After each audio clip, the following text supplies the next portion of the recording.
Hier, je suis venu vous parler avec des collègues du fait que le gouvernement avait promis au dernier budget des réinvestissements, je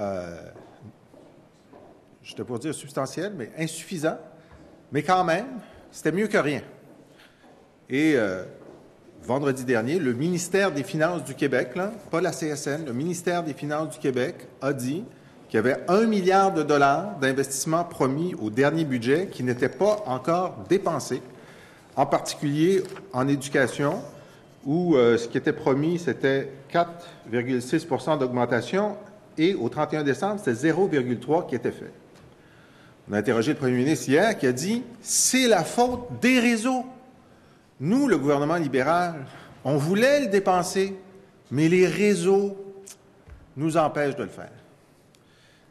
J'ai en main une lettre du 19 décembre 2016. Ça, c'est plusieurs mois après le budget des annonces de réinvestissement, où le directeur général du financement de l'enseignement supérieur du ministère de l'Éducation, ça, c'est lui qui est chargé des décaissements, envoie au directeur des cégeps les nouvelles règles du régime budgétaire et financier pour l'année qui va du budget de l'an dernier au budget de cette année.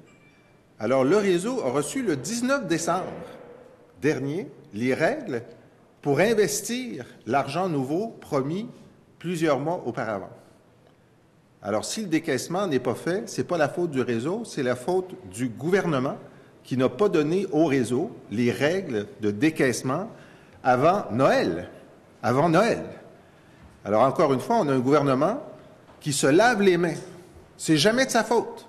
Il fait des promesses, il les réalise pas, c'est pas de sa faute. Il a dit qu'il faisait le déficit zéro, il n'y aurait aucun impact sur les services. Il a dit, ah ben là, c'est la faute des réseaux. Maintenant, ils veulent réinvestir, ça n'arrive pas, c'est la faute des réseaux.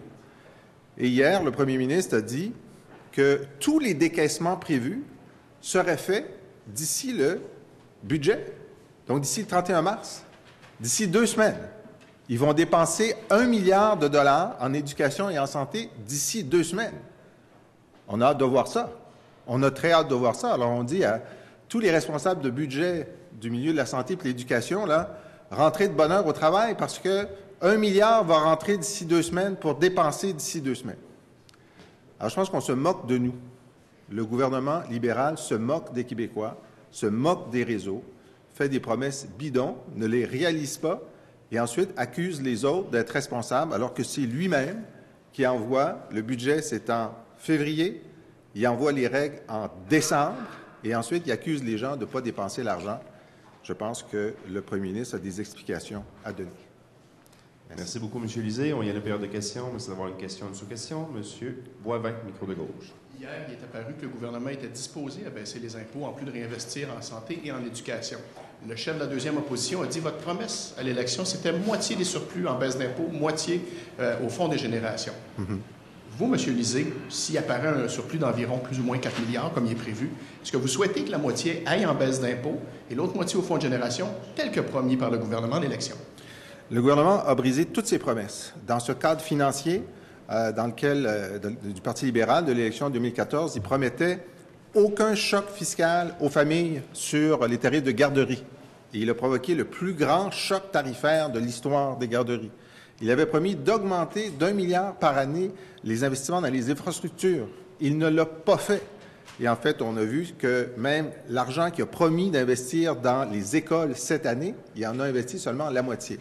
Alors, choisir parmi les promesses brisées du Parti libéral, lesquelles il devrait appliquer et lesquelles il ne devrait pas appliquer, moi, ça ne m'intéresse pas.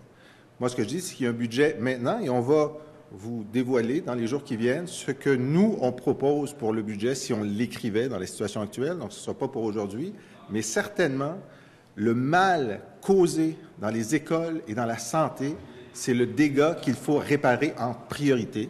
Et le gouvernement ne le répare pas. Il y a toujours des centaines de personnes, des psychoéducateurs, des orthophonistes qui manquent à l'appel, qui ont été coupés par eux. Il y a dans les hôpitaux, dans les CHSLD, des bris de services importants. Pour nous, la priorité, c'est de redonner aux Québécois les services auxquels ils ont droit et pour lesquels ils paient. Exigez-vous que le gouvernement tienne formellement sa parole, 50 baisse d'impôts, 50 fonds de génération, ou si ça peut être une autre articulation sans que ce soit très grave? les promesses libérales, c'est les promesses libérales. Alors, ils en ont tellement brisé que, pour moi, ça ne m'intéresse pas. Ce qui m'intéresse, c'est l'intérêt du citoyen. Puis l'intérêt du citoyen, en ce moment, ce n'est pas de baisser les impôts pour les riches. Vous m'avez vu ici la semaine dernière, ou récemment, avant la relâche, dénoncer la baisse d'impôts pour les super riches qui a été avancée par M. Couillard. C'est inacceptable. Moi, je pense que la priorité, là, c'est les services publics, la santé, l'éducation, et s'il y a des sous, aider les familles qui en ont besoin. Les familles qui en ont besoin, ce n'est pas les familles qui gagnent 200 000 et plus. C'est les familles de la classe moyenne, c'est les familles qui ont de la difficulté à boucler les deux bouts, et certaines des familles qui ne paient pas d'impôts. Parce que M. Legault, lui, il ne veut pas aider toutes les familles. Il veut juste aider les familles qui payent de l'impôt. Il n'est pas question d'aider les familles qui paient de la TPS, de la TVQ, des cotisations d'assurance chômage, qui paient les tarifs d'électricité, qui paient tous les autres tarifs. Non. Ça, ces familles-là, M. Legault les abandonne. Si vous n'avez pas payé d'impôt sur le revenu, la CAQ ne vous aidera pas. Ça, c'est une famille sur deux. Moi, ce n'est pas ma vision des choses. Ma vision des choses, c'est que le coût de la vie augmente, en particulier pour les familles qui sont au bas de l'échelle. Et si on a des marges de manœuvre, c'est les familles qu'on doit aider en priorité.